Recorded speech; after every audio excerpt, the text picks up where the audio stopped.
Hello, I'm Aran Solomon, and today I want to talk about the Sefirot, the 10 holy Sefirot, which are so much talked about.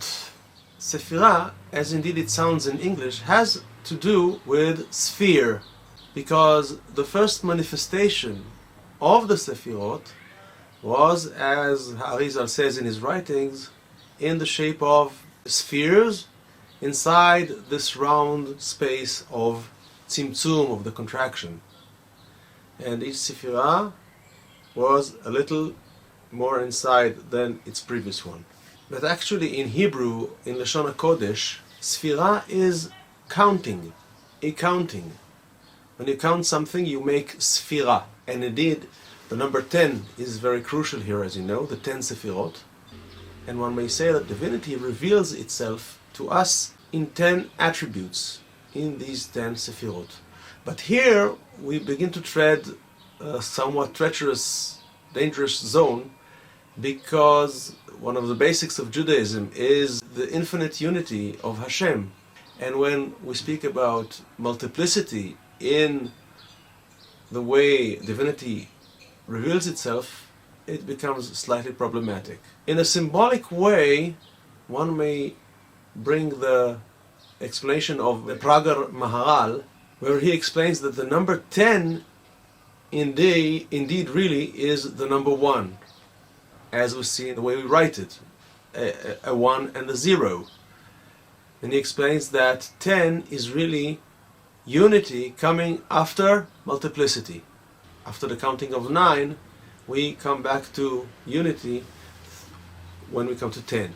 Also, one may say that the Sefirot are not the essence of Hashem. It's not His self. His self, His atzmiut, is totally beyond our reach. It's unattainable. As the Zohar says, Leit machashava tefisa bach kilal. We cannot grasp in our minds.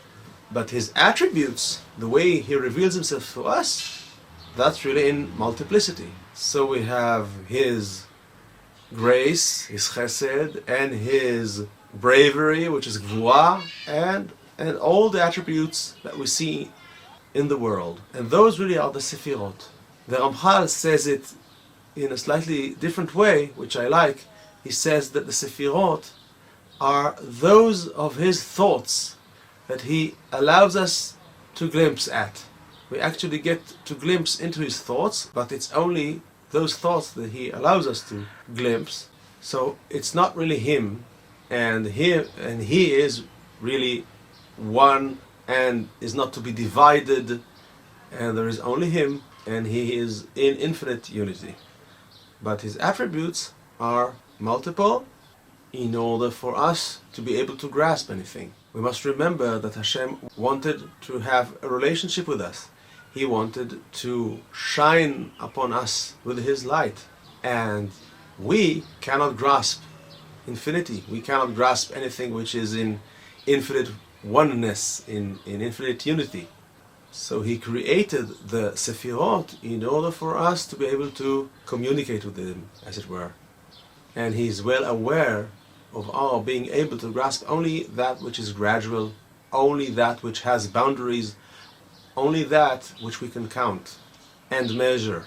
The division into 10 is actually a result of the tzimtzum, of the contraction. Because before contraction, everything was, again, infinite, without any boundaries. Everything was actually one. But when the tzimtzum came, when the contraction occurred, by His will, boundaries were now possible. And also the possibility to have numbered things through the revelation of His attributes. The 10 Sefirot are actually a structure.